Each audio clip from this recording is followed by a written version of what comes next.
You're listening to EFT Radio Online, where we explore meridian tapping techniques for self-help and peak performance.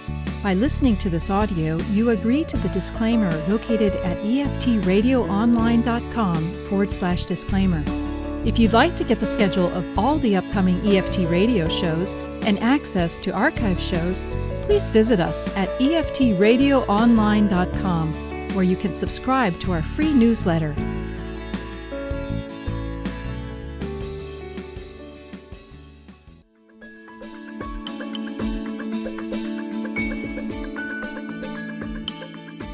Are you easily annoyed?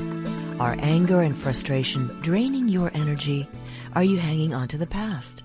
Would it surprise you to learn that these everyday irritations are clues to your biggest problems? Welcome to What's Bugging You? Let's Fix It with EFT, with your host, Helen McConnell. Helen is a certified EFT practitioner who has helped more than 1,000 people tap away what was bugging them, resulting in weight loss, higher income, stronger relationships, freedom from pain, reduced stress, and more. Join Helen McConnell as she uses the personal, portable, permanent power of EFT tapping to help her guests fix what's bugging them. Do you often start projects, maybe with gusto and inspiration and every intention of finishing, only to feel frustrated over and over again when you can't seem to complete them? Does the weight of unfinished projects bog you down and keep you stuck? Discover how tapping can help you find the true cause of your seeming inability to finish, and how to start clearing your blocks. There are often many layers to these issues, and in this episode, the first of 2 parts, listen and tap along as I help my guest uncover and clear some of those emotional layers. Hello, I'm Helen McConnell, host of What's Bugging You? Let's Fix It with Tapping, where we use tapping to help you get to the root of the problem and fix it. I want to say that it's not you that needs to be fixed, but your problem. Or more accurately, it's your perspective and feelings about the problem that can use some adjusting. I encourage you to tap along with us, even if the topic doesn't seem to relate to you. You may be surprised at how your mind takes our topic and makes it yours, sort of translating it for you. In tapping, we call this borrowing benefits, and it's very cool. Additionally, when you tap along, you're creating a quantum field of healing from you to the participant and back again, including everyone who's listening on the podcast. We're all connected. Join me today for part 1 of a 2-part episode as I tap with my guest who feels like she can't finish many of the projects she begins. As Suzanne and I tap together, she will discover some old memories that may be at the root of this issue. And what's bugging Suzanne, her frustration at not finishing projects, is merely a symptom of the deeper problem, a belief that she can't do what she loves. Tap along with us, won't you, and experience your own healing miracles. Contact me if you'd like to work directly with me on your own issues. My guest today is Suzanne LaGrande, an artist and intuitive healer. She helps her clients claim their personal power, as well as heal their family karma and clear creative blocks. Here's what one of Suzanne's clients has said about working with her. Suzanne's warmth, wisdom, and sense of magic is interwoven throughout her sessions as she combines tailored modalities to address your needs. Through working with her, I have gained more playful magic and ease with my work and life, as I have released feelings of guilt, judgment, and the need to have all the answers. I'm learning to rely on my intuition, letting go of controls of outcomes, and owning my beliefs that are different than the social norm. Isn't that fantastic? I have Suzanne on the line. Suzanne, are you there? I am. Welcome to the show today, Suzanne. I'm so delighted to have you here. Thank you so much. I'm delighted to be here. That was quite an introduction. I'm really excited to just talk just a bit about what it is that you do to help people. Would you like to tell the listeners? Sure.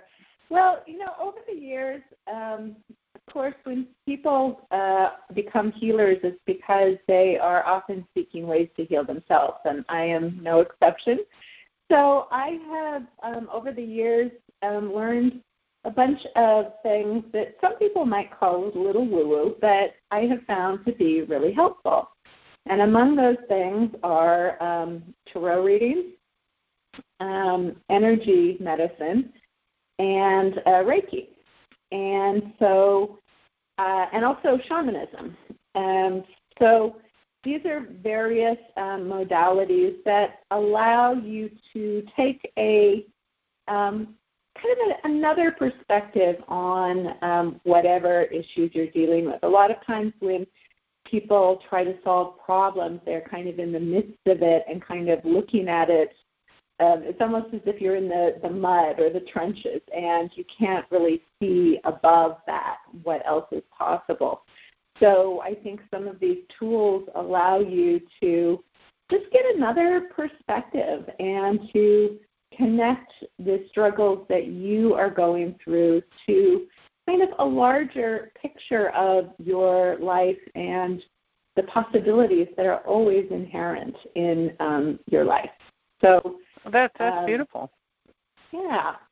So I'm really excited about bringing these different modalities together. And I have found, and again, because it's an issue that I'm working on, empowerment and what it means to claim personal power and to feel more grounded and also more powerful in your own life is a theme that I seem to be working on quite a bit with my clients. Well, that's wonderful. And do you work with men and women, or just women, or yes, who do you work absolutely. with? Absolutely. Okay. Because I think women tend to do this work more often, and that's a statistical fact, not just something I made up. But yes. Men certainly need our help as well. Absolutely, absolutely. And I think one of the wonderful things about the somewhat upsetting and chaotic times that we are in is that it is allowing us to revisit those issues, both for men and for women, and to say, what is it that I want my life to look like? So that's a really good point, yeah. Yeah. These times do seem chaotic. However, I look at them as a sort of a rebirthing time, Absolutely, absolutely. And I think, we, both men and women, are being given the opportunity to really reevaluate, I think, issues of power and what it means also to be powerful within a community. Right. And powerful not in an overpowering, not power over other people, but self-empowerment. Yes. And how that looks. Yes, that's right. I have to say, in fact, also say that I met Helen at the Sacred Money Studios, where she does classes every week on different aspects of money. And I have been transformed by your classes, and I really enjoyed having the group context to talk about issues related to money, which are never just about money. Never. In fact, we always tap on stuff that comes up, but I don't remember hardly ever really tapping directly on money. Yeah. Excellent. Well, thank you for that, Suzanne. They brought out just, I thought I knew what my money issues were, but there are definitely layers and layers, which I think you've really brought out and helped me to make connections with other parts of my life. So it's been really very helpful. Oh, that's good. And what I see happening to you and many other people who come to these group classes at Sacred Money Studios each week, we tap on money issues, and as what comes up are these underlying issues, and as those are cleared, people's money situation starts to change. Yes. Without a lot of effort. Yeah, that's right. And I've already seen a couple of examples of that in the class, and I've just been going for 2 weeks. Yeah, it doesn't take long sometimes. Yeah. That's great. Well, so should we get into doing some tapping today? Absolutely. All right. So what's bugging you today, Suzanne? Well, I think what I would like to focus on is my tendency to generate a lot of ideas and a lot of creative projects. And then I tend to get overwhelmed by how many projects I have, and then I don't finish many of them. And did you say you don't finish any of them or many of them? I don't finish many of them. I finish some of them, but my tendency is to, have 12 projects going and then get exhausted. And maybe I'll finish one or two. Okay, and how would you like it to be? How would you like to be in the world? I would like to have more clarity of focus. And I would also like to have a really clear sense that what I do is meant to be shared and to go out in the world, because I have the sense that it may be that I don't finish things because I have some blocks to actually putting work out in the world. And part of that, I think, is fear of being seen and possibly judged. And the other part of it is, I think, fear of rejection. So I think in some ways I would like to finish, and I also avoid finishing, because finishing is when you let your babies go, so to speak, and put them out. Right. When you finish them, then people, they get access to them, and then you're open to judgment, right? That's right. We'll be right back with more tapping after this special message just for you.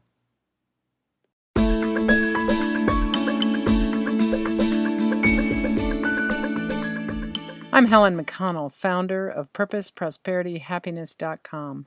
I have a private coaching practice here in Portland, Oregon, where I work with clients from all over the world and from right down the street. I work by video call, by phone, or in person. Tapping doesn't require that I be in the same room with my clients, and I think that's really cool. Have you ever wanted to work with a private coach but felt you couldn't afford it?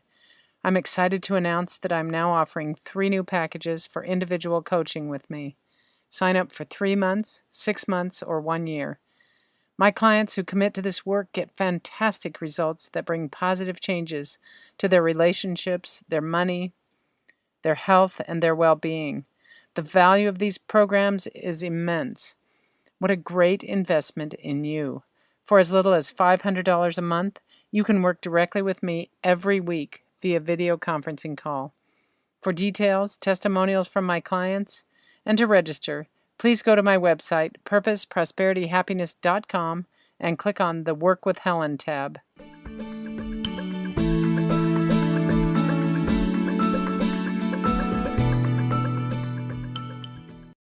Welcome back to What's Bugging You? Let's Fix It with Tapping.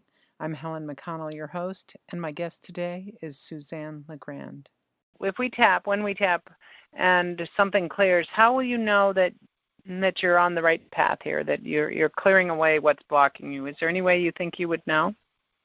I think if I had a better sense of clarity and also a sense of momentum, like a forward movement, because I generate a lot of ideas and then I don't have clarity about which one to focus on. And so I feel like I don't get very much traction because it's a little bit like driving with the brakes on. One foot on the gas, one foot on the brake? Yeah. Okay, excellent. All right, so that'll be a good place for us to start. So I want you to sense in, if you will, to you think about that idea of that you're trying to move forward, but you keep putting the foot on the brake, or you never take your foot off the brake. Yeah. And notice in your body how that feels as it relates to your life. Just notice that feeling. Yeah, there's a lot of sense of frustration and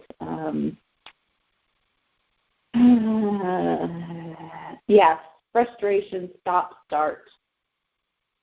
Okay. Well, how do you know you're frustrated? Where do you feel that in your body?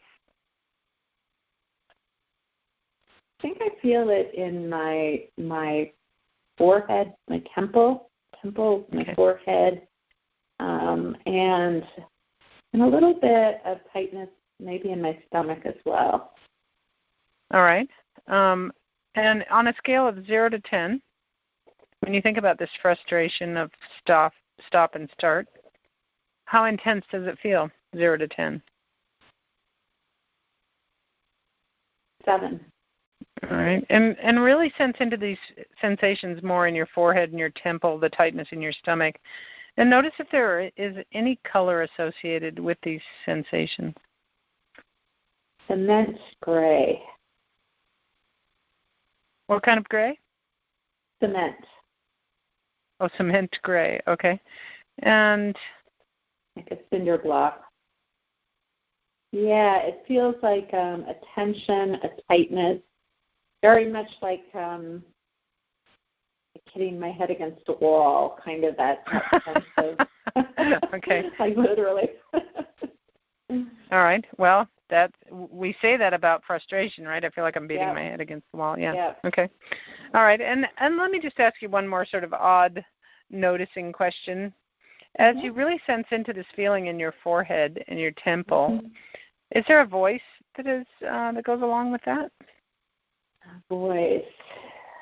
I think there's a lot of voices, and they're all kind of contradicting or yelling over each other. It feels like there's a lot of like there's a cacophony of voices saying, do this, no, do that, no, do this first. No, you should be doing this. Okay. Like all right. It is hard to make a decision to do something when we've got all these voices contradicting in our head. Yeah. All right.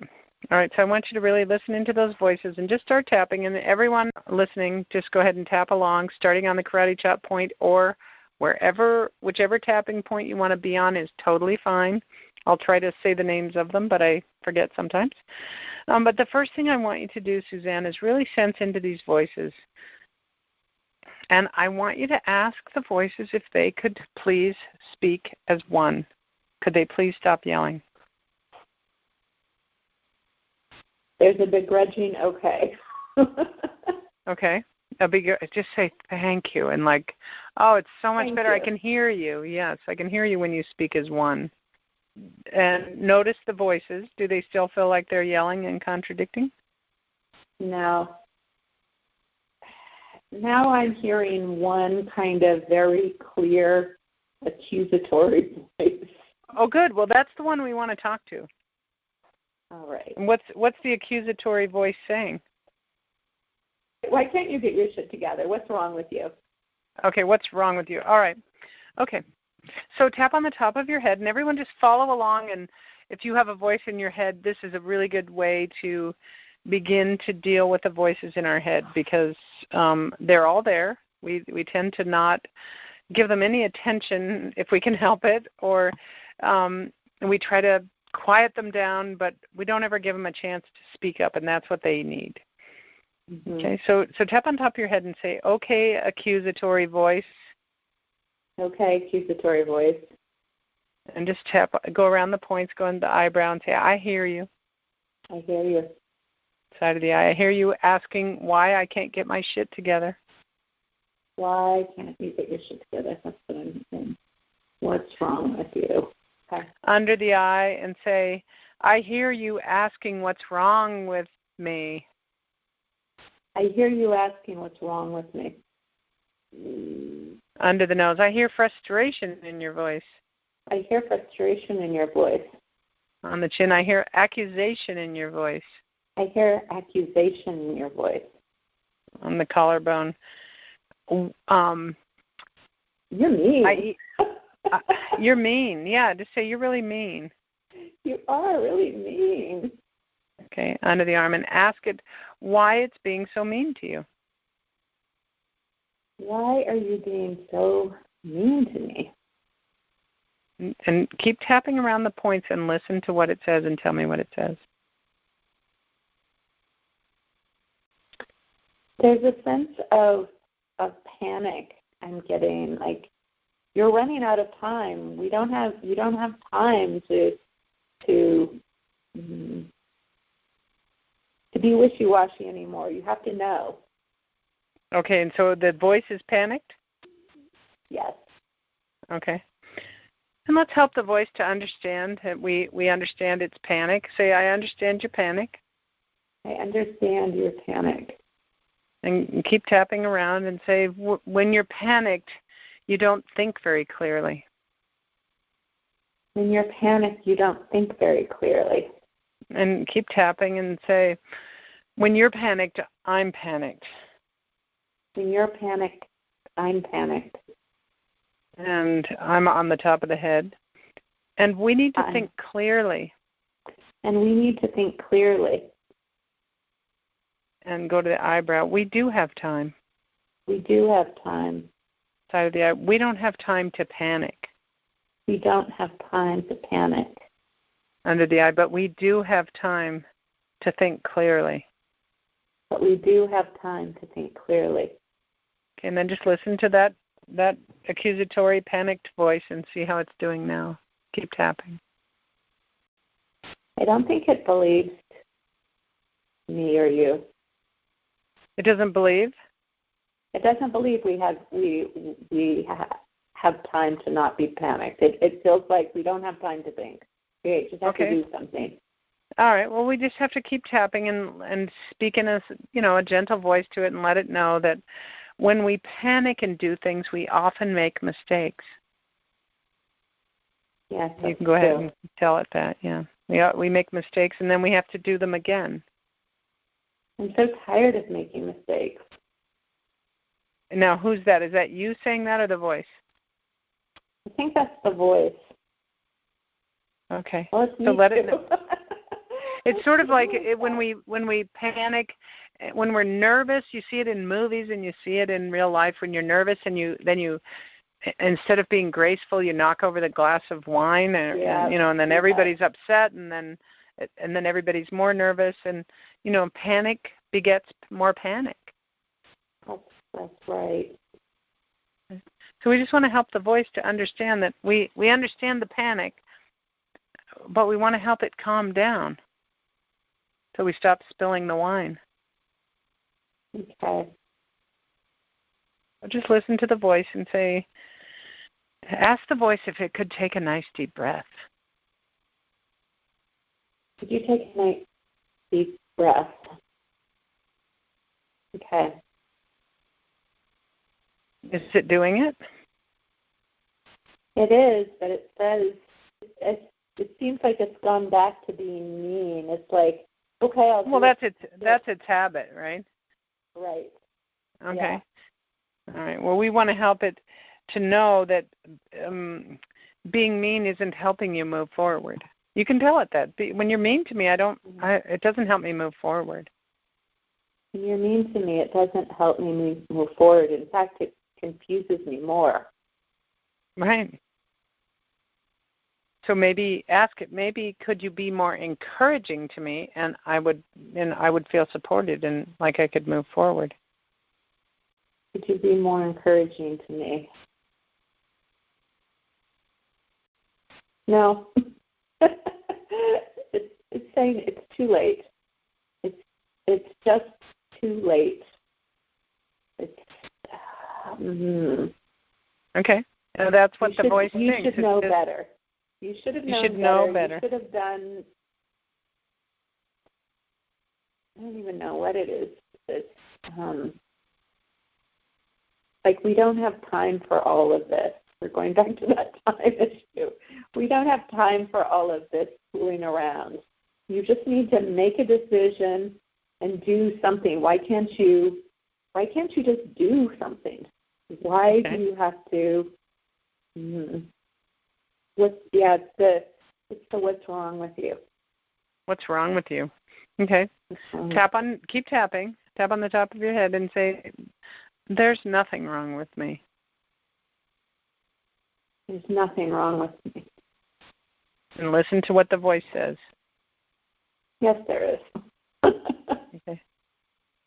Okay. Say, where did you get that idea that there was something wrong with me? Where did you get the idea that there was something wrong with me? Because you're a failure. So the voice in your head thinks you're a failure? Yeah. All right. So it's not only accusatory, but it's pretty judgmental as well. Definitely. All right. Ask it where it got the idea that you're a failure. Where did you get the idea that I was a failure?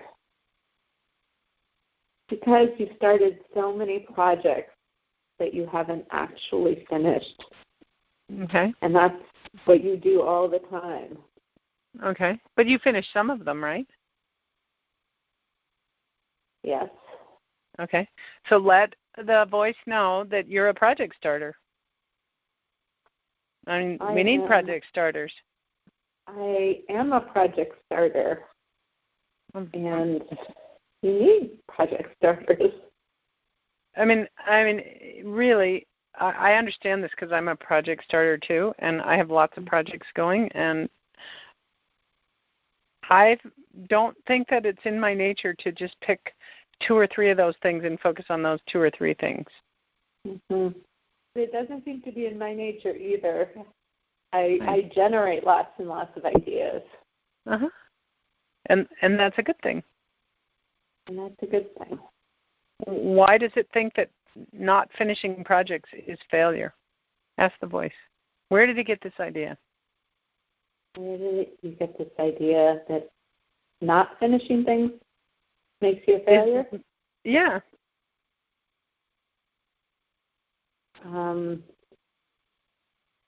Because you have nothing to show for it. So ideas are a dime a dozen. And unless you finish something, then it doesn't really matter how many good ideas you generate. Okay. All right. Let's step away from the voice just for a minute, Suzanne. I want you to start tapping, okay, and say, even though I generate lots of ideas, even though I generate lots of ideas, and I don't finish them all, and I don't finish them all, and I feel like a failure, and I feel like a failure, say I love and accept myself completely. I love and accept myself completely. Even though I have a ton of creative projects, even though I have a ton of creative projects, and I feel overwhelmed, and I feel overwhelmed, and I don't finish a lot of them, and I don't finish a lot of them, say I love and accept myself completely. I love and accept myself completely. Even though I have lots of ideas, even though I have lots of ideas, and creative projects, and creative projects, I start things, I start things, I get partway into them, I get partway into them, and then something happens and I don't finish them. and then something happens and I don't finish them. Okay, and is there an emotion or something coming up as we're tapping on this? Yeah, there's a sense of I guess it's that same sense of it's anguish. You know, like, yeah, it's a real sense of anguish and almost loss. Okay. Yeah. Because probably there is a part of you that wants to be able to finish more of the things you start, see them through to completion. Yeah. Okay. I know you know how to muscle test, and I'm not sure everyone listening does, but I know you know how to muscle test. And just if you would, ask your body if this goes back to your childhood. Or what's the other option? Well, is it your childhood, or does it go back further than that? Feels like it goes back further than that. That's what I'm getting as well. Okay, so we know that it's like, just ask your body, is it a past life? Yep. Okay, yeah, I'm getting that too. So if anyone listening wants to know more about muscle testing or kinesiology, you can email me. But yes, I'm getting it's a past life thing. This is something from the past, this anguish and something about not finishing. But so that means in this lifetime you've had it since you were really young. Yep. And I want you to sense into your youngest self that you can remember feeling this anguish of not finishing a project, and notice what's going on around you. Because this is my sense, and you can tell me if this feels correct or not, that when you were young, because you had this already in your system when you came into this life, you created situations where you were going to continue this in the hopes of healing it, hopefully, but you didn't learn how to heal it until now. And so you keep recreating this unfinished project thing so you could heal the anguish. Does that sound right? I think that does sound right, yeah. Okay. So I want you to go back to your earliest memories and see what was going on when you didn't finish projects. What kind of life were you creating? What kind of reality?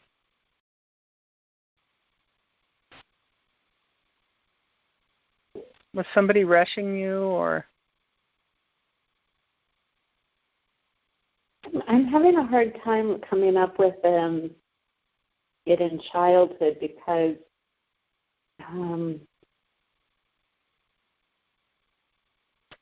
the one thing that I'm connecting, although I don't know if this is related, is that, when I was about 10, I started studying theater, and I loved the theater, and I loved acting. And I remember, having a fight with my mother about, well, you can never make a living doing that. So, this is just not going to work out. There it is. There it is. The thing, it's not your mother's fault, but, how many of us heard that, well, you can never make a living at that, so you might as well not bother kind of thing. Don't give it all your energy and attention because you could never make a living at that. Yeah. And that even if you're only 10 years old. Yes. And that seemed to become a prophecy. All of my passions seemed to be things I could never make a living at. Well, or you can never make a living at them because that's what your mother told you. Right. Okay, and that's what you believe. Yeah. Okay, all right. So I'm going to, let's see. I want you to see yourself there at 10 fighting with your mom. You've just had a fight with your mom. Let's tap in a general way. I'm not sure if we want to go into the matrix, but maybe we could. But just tap and say, even though I had this fight with my mom. And she told me I could never make a living doing theater. But I love the theater. I started that project. I was passionate about that project. I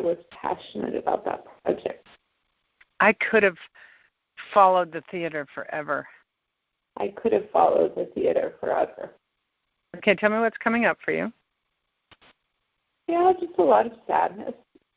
I hear it. I can hear it in your voice. So just acknowledge that. Say, it feels really sad. It feels really sad. I feel anguish about giving up the theater.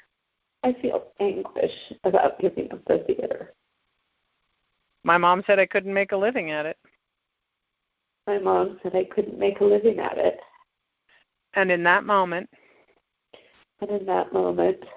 I decided that I couldn't make a living doing what I love.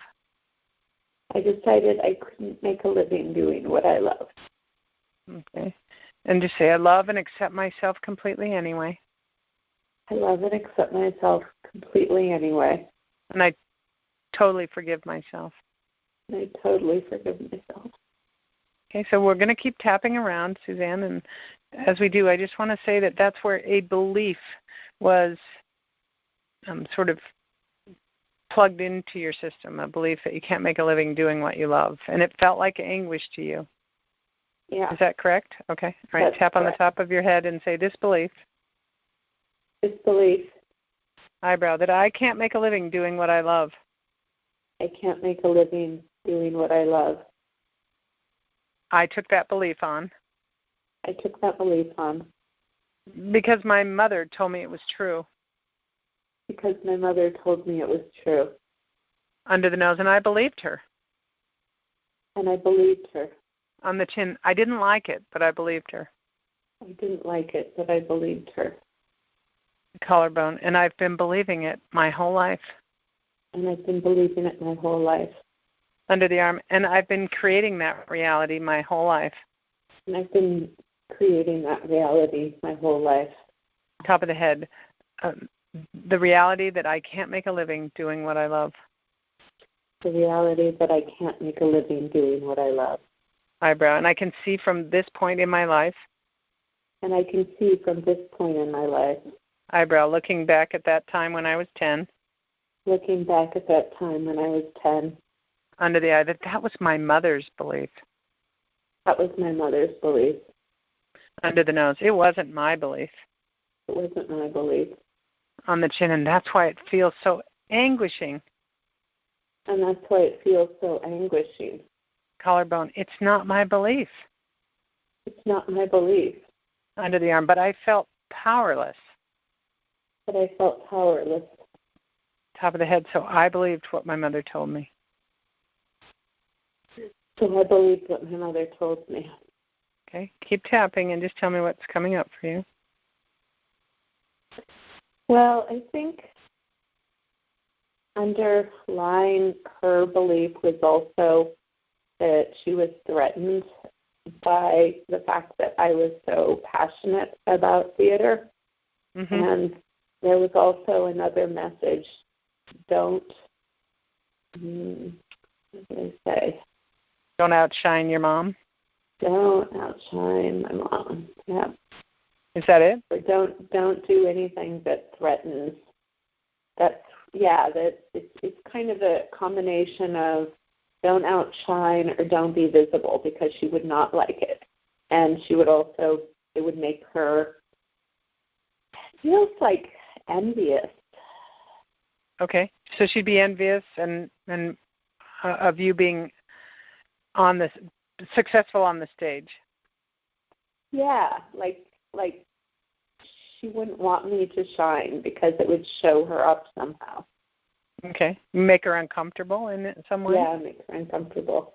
Okay, and she probably wasn't consciously aware of any of this. No, I'm sure. We're not blaming your mother here, but we're assessing where this came from. Okay, just tap and say, my mother wouldn't like it. My mother wouldn't like it. On the eyebrow, if I was passionate about the theater. If I was passionate about the theater. Side of the eye. And when I was 10. When I was 10. Under the eye. It was important to make my mother happy. It was important to make my mother happy. Under the nose. So I gave up the theater. So I gave up the theater. On the chin, I gave up my passion. I gave up my passion. Collarbone, and I took on her belief. And I took on her belief. Under the arm, so she wouldn't be uncomfortable. So she wouldn't be uncomfortable. Top of the head, and I've been uncomfortable ever since. And I've been uncomfortable ever since. Okay, just keep tapping and tell me what's coming up. I think that there's another part of it, which is, I mean, for a while, I was actually willing to defy my mother. But when I was 13, I gave up theater. And it was the feeling that I had, which is that I would never measure up. So even if I were to defy her in doing what I want, I could never make it. So that was a belief that I believed. Okay, and where'd you get that belief?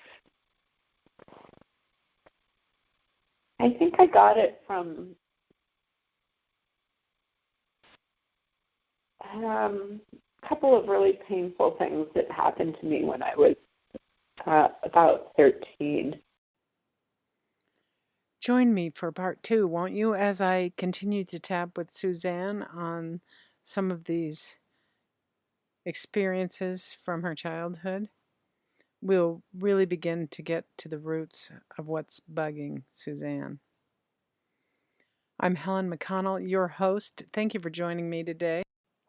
I love tapping so much, and I love all the emails I get from my listeners. So please feel free to contact me with comments, questions, or topic suggestions, or if you'd like to be a guest on my show. It's Helen at purposeprosperityhappiness.com. I look forward to connecting with you soon.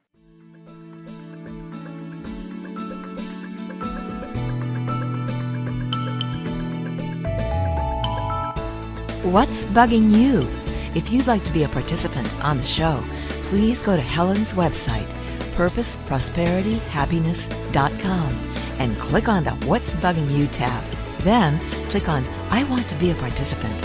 While you're on the site, you can view all of Helen's free tapping videos or schedule a complimentary transformation conversation.